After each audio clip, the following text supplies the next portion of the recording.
오늘 요한계시록 1장 9절에서 16절의 말씀을 가지고 주님의 참모습이라는 제목으로 말씀을 나누고자 합니다.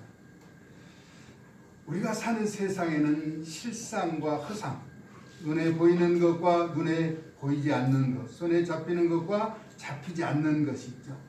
진실과 거짓, 또 깊은 의미와 참된 가치가 존재하는 세상에서 옳고 바른 길을 따라 행하는 믿음의 순례자들인 것입니다. 우리는 정직한 순례자들이 되어야 합니다. 때로는 본자와 보지 못하는 자 사이의 갈등과 분열 속에서 그 진실과 또 수능에 합당한 분별력을 찾아서 그 옳고 바른 길을 쫓아 진리를 찾는 구별된 삶을 살아가게 되는 것입니다.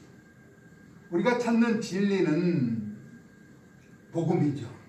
이 땅에 하나님의 아들로서 우리를 위해서 오신 복음, 큰 기쁨을 말하는 것입니다. 그래서 우리가 찾는 진리가 복음이며 복음은 십자가로 귀결되는 것이죠.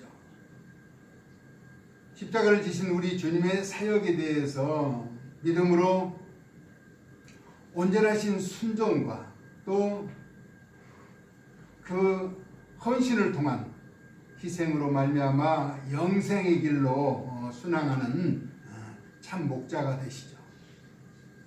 우리 예수님에 대해서 미리 예언된 성경의 말씀을 통해서 우리 예수님은 육신을 입고 이 땅에 아기로 오셨습니다. 우리도 누구나 어린 시절을 지나온 아기의 모습이 있었던 것처럼 예수님은 아기로 이 땅에 오셔서 8일 만에 유대인의 결례를 따라서 할례를 행하셨죠. 그리고 12살이 되던 때에는 부모의 손을 잡고 예루살렘 성에 입성하셨기도 하죠. 그리고 성령이 되어서 세례를 받으셨습니다. 그의 성령이 비둘기 같은 모습으로 임하였고 하늘에서는 하나님의 음성이 들리셨죠. 이는 내 사랑하는 자요 내 기뻐하는 자라. 그래서 세상 죄를 지고 가는 하나님의 어린 양으로서 우리의 구원자가 되신 것이죠. 그는 겟세마네 동산에서 이제 십자가를 지시기 위한 처절한 영적 전쟁에 치닫게 되죠. 그곳에서 땀방울이 핏방울이 되도록 전능하신 하나님 앞에 기도할 때 그를 배반한 유다가 이끄는 대제사장과 그의 종 말고를 비롯한 군사들이 예수님을 포획하려고 왔을 때 베드로가 칼을 꺼내서 대제사장 말고의 종이죠. 말고의 길을 자르자 칼을 가진 자는 칼로 망한다라고 만류하셨습니다. 여기에서 우리에게 중요한 의미를 주죠. 우리 예수님은 자신에게 주어진 권능을 사용하실 수 있었음에도 그 권능을 내려놓으신 것이죠. 칼을 가진 자는 칼로 망한다라고 하는 말씀에 우리의 삶에 적용한다면 때로는 우리가 어떤 음식을 먹을 때 알레르기 반응을 일으키는 경우도 있어요. 어떤 사람은 그 음식만 먹으면 체하는 경우가 있죠. 또 어떤 사람은 그 일만 부딪히면 이제 사고를 치는 그런 경우도 있는 것을 바라보게 됩니다. 어떤 사람은 도박으로 인해서 잘못되느라 꼭 도박을 통해서 또 다른 범죄를 저지르게 되는, 또 마약을 하는 사람은 마약으로 인해서 고통을 겪기도 하죠. 제가 아는 어떤 분은 둘이 젊은 친구인데, 고향 친구인데 사업을 하는데 꼭 다른 방향이 어디서 갈라지는가 하면은 회식을 하고 술을 먹으면은 꼭 갈라지는 모습입니다. 한 친구는 운전자를 불러서 대리운전을 시키고 가는데 한 친구는 꼭 술을 마시면 차를 운전하고 가는 습관이 있어요. 그래서 걸려서 벌금을 내기도 하고 어려움을 겪는데 그로 인해서 어려움을 겪으면서도 똑같은 그런 반복된 잘못을 저지르게 되더라고 하는 것이죠. 우리의 삶에도 때로는 신앙의 잘못된 모습이 꼭 그런 일들로 인해서 어려움을 겪게 되는 것을 말합니다. 그런데 예수님은 칼을 가진 자는 칼로 망한다라고 하면서 만류하면서 베드로에게 뭐라고 말씀하시는가? 마태복음 26장 53절에 너는 내가 내 아버지께 구하여 지금 12군단도 더 되는 천사를 부르게 할 수 없는 줄 아느냐. 다시 말하면 이 체포를 면하게 할 수 있는 그런 능력이 없는 줄 아느냐라고 말씀하셨습니다. 그럼에도 불구하고 자신이 십자가를 제하는 것이 마땅한 일이기에 그것을 거부하지 않고 그 길을 걸어가시겠다라고 하는 사실을 말씀해 주고 있는 것이죠. 왜냐하면 그 길만이 우리를 구원할 수 있는 유일한 방도였던 것입니다. 그래서 요한복음 37장 38절에서 이렇게 말합니다. 내 아버지께 주신 자는 다 내게로 올 것이요 내게 온 자는 내가 결코 내어 쫓지 아니하리라. 내가 하늘에서 온 것은 나의 뜻을 행하려 함이 아니라 내 아버지의 뜻을 행하려 함이라 라고 말씀하시면서 그 고난의 십자가를 순종하심으로 이루신 것입니다. 이처럼 예수님은 진리를 위해서 세상에 오셨고 또 그 진리는 복음이며 복음은 복된 소식으로 십자가의 희생인 것입니다. 다시 말하면 우리가 따르고 순종하며 전해야 한 진리가 바로 십자가라고 하는 것이죠. 그래서 바울은 고린도전서 1장 18절에서 이렇게 말합니다. 십자가의 도가 십자가의 길이 멸망하는 자들에게는 미련한 것이요 구원을 얻은 우리에게는 하나님의 능력이 됨이라라고 단언하고 있는 것이죠. 그 처절한 고통이 모두의 두려움이었던 죽음을 십자가에서 이기심으로 역설적이게도 부활의 영광이 되어 택하심을 입은 자들로 하여금 영생의 길로 가는 최고의 가치 있는 초대장이 된 것입니다. 이와 같은 예수님의 순종하심으로 얻은 하나님 앞에서의 완벽한 십자가의 승리는 그 무엇과도 바꿀 수가 없는 것이죠. 그 가치는 너무나 소중한 것이라는 것입니다. 그렇다면 순종하셔서 십자가로 승리하신 주님의 참 모습을 알아보자는 것입니다. 말씀이 육신이 되어 우리 가운데 오신 예수님은 요한복음 1장 1절에서 3절에서는 무엇을 말씀하시는가? 본래 하나님이셨다라는 사실을 우리에게 가르쳐주고 있습니다. 요한복음 1장 1절에서 3절 태초에 말씀이 계시니라. 태초라고 한 이 세상이 시작되기 전부터 말씀이 계셨다는 것입니다. 그 말씀이 하나님과 함께 계셨으니 그 말씀은 곧 하나님이시다 라고 말씀합니다. 그가 태초에 하나님과 함께 계셨고 만물이 그로 말미암아 지은 바 되었습니다. 지은 것이 하나도 그가 없이는 된 것이 없었다라고 말씀하는 것은 창조의 근본이 우리 예수님이셨다라고 하는 사실을 우리에게 가르쳐 주고 있는 것입니다. 이와 같은 사실로 본연의 자리로 돌아가신 모습을 요한이 지금 보고 우리에게 이야기하고 있는 것이죠. 요한은 예수님의 환난과 하나님의 나라를 위해서 자신도 참고 기다렸으며 하나님의 말씀과 예수님을 증언하였다는 그 이유로 지금 감모섬에서 유배되어 있는 그런 상황인 것을 나타내고 있죠. 전개되는 상황은 주의 날이라는 것입니다. 주의 날, 주님의 날 안식일이죠. 요한이 성령에 감동되어서 자신의 뒤에서 들려오는 나팔 소리 같은 큰 음성을 들었다는 것이죠. 분명하고 확실한 소리였으며 그것도 성령에 감동되어 들은 것이라는 것입니다. 우리가 잘 아는 것처럼 성령은 하나님의 깊은 것까지라도 통달하신다라고 고린도전서 2장 10절에서는 말씀하고 있죠. 약속 있는 계명으로 기록된 모든 성경은 하나님의 감동으로 기록된 것이라고 디모데후서 3장 16절에 말씀합니다. 그래서 교훈과 책망과 바르게 함과 의로 교육하기에 유익하다라고 말씀하고 있는 것입니다. 다시 말하면 우리 신앙생활의 기준은 성경이 되어야 한다는 것이죠. 네. 아브라함 링컨이라고 하는 사람은 너희는 늘 성경을 옆에 펼쳐 놓으라는 것입니다. 그 성경이 길대함이가 될 것이다 라고 말씀하고 있죠. 우리는 믿음을 지키면서 늘 말씀을 가까이 해야 하는 이유가 되기도 하는 것입니다.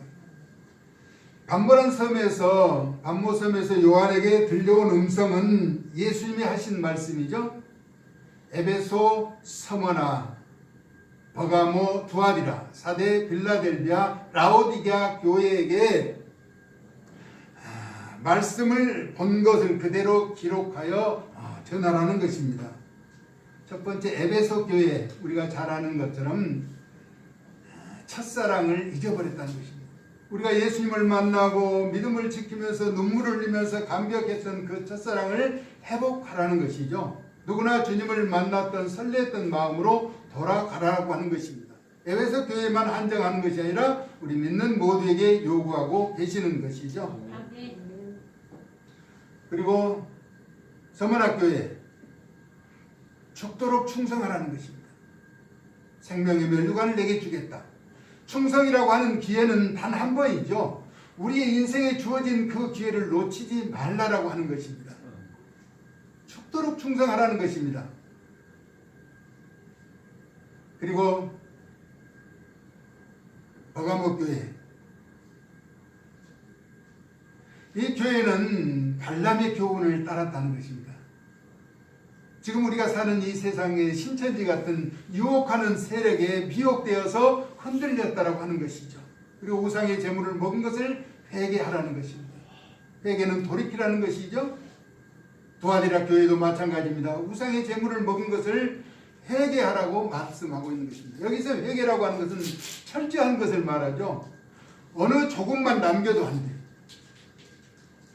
완벽하게 돌아서야 한다는 것을 말씀하고 있는 것입니다. 사대교회 또한 말하죠. 실상은 살아있으나 살아있는 것 같으나 실상은 죽은 것이라 라고 말하는 것이죠. 살았다는 이름은 있으나 실상은 죽은 것이다. 우리가 믿음을 가진 것 같고 믿음을 지키는 것 같지만은 믿음의 진부한 모습을 보여달라고 하는 것이죠. 우리 주님이 이제 아시아 7교회에 보내는 메시지 가운데, 그렇죠?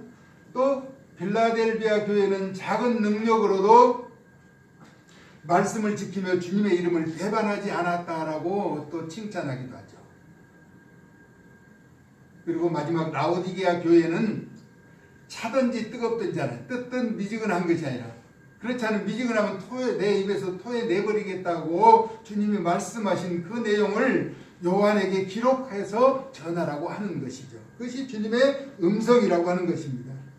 요한이 몸을 돌이켜 볼 때에 이제 뒤에서 나는 소리가 있으니까 돌이킬 때 요한은 그때 나이가 90세가 넘은 노구였어요. 그때 주님의 음성을 듣고 돌이키는데 인자 같은 이가 발에 끌리는 옷을 입고 가슴에 금띠를 띠고 7 촛대 사이를 거니시는 모습을 바라보았다는 것입니다. 여기서 촛대는 7 교회를 상징하죠. 그리고 손에 7 별을 가지셨는데 이제 목자들을 말씀하고 있는 것이죠. 예수님이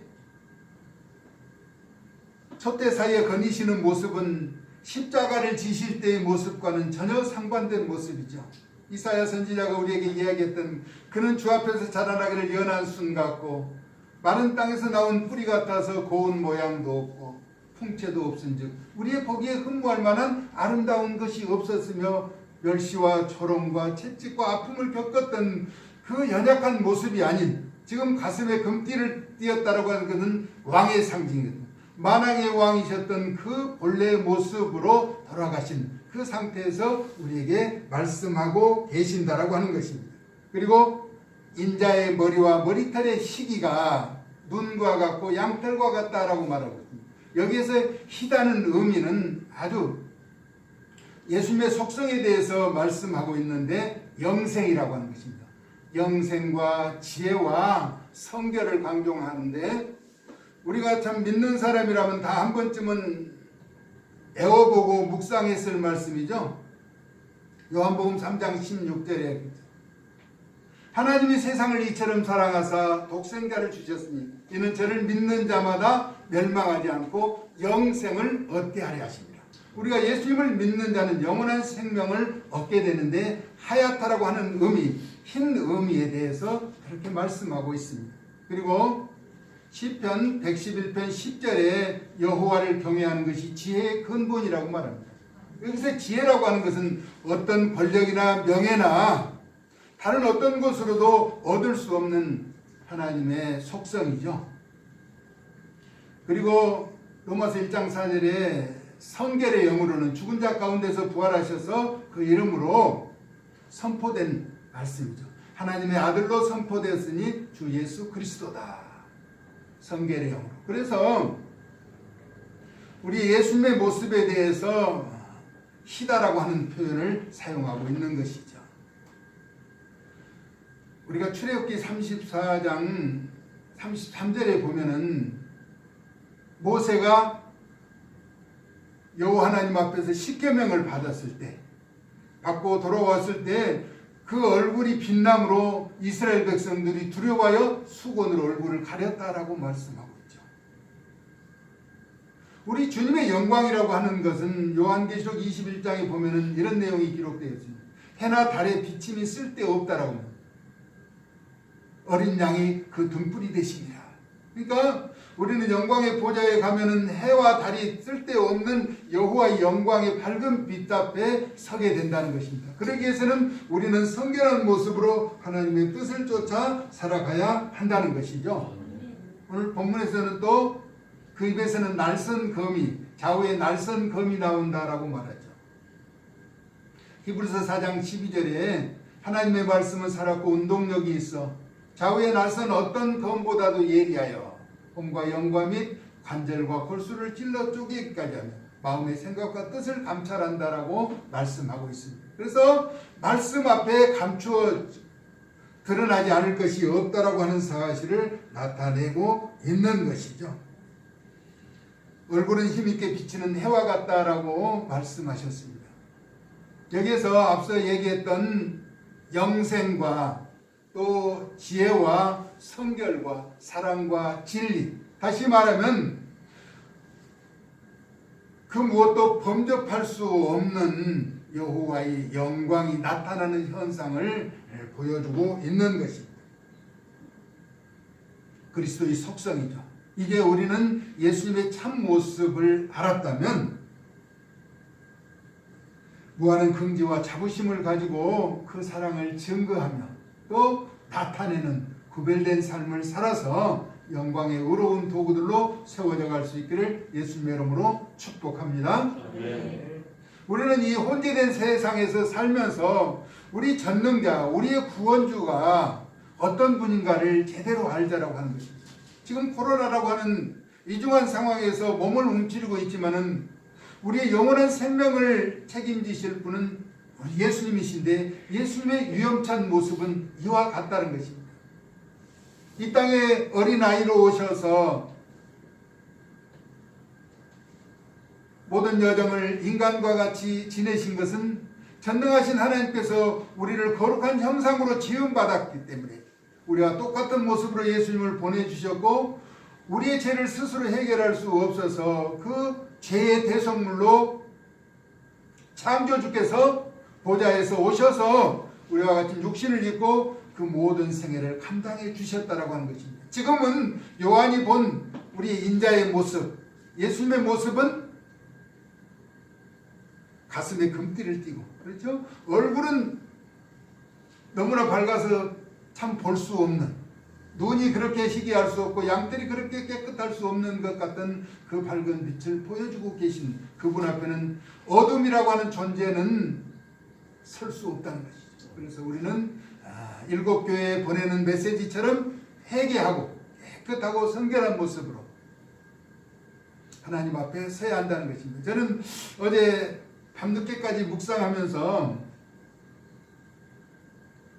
중요한 사실 한 가지를 깨달았어요. 우리를 침략하고 우리를 공격해오는 세력이 있다면 단 한 가지라도, 단 조그만 부분이라도 양보하고 타협해서는 안 된다라고 하는 것입니다. 단호하게 거절하지 않으면 그것이 우리의 생명을 위협하게 된다는 것입니다. 그래서 우리는 어떠한 경우에도 불의와는 타협해서는 안 된다는 것이죠. 오직 진리, 예수 그리스도로 합해서 예수 그리스도의 말씀 가운데 바로 서야 한다는 것이 오늘 본문에서 나타내고자 하는 요지가 되는 것입니다. 주님의 참 모습을 안다면 그분 앞에 설 수 있는 그런 존재로 세워져 가야 한다는 것이죠.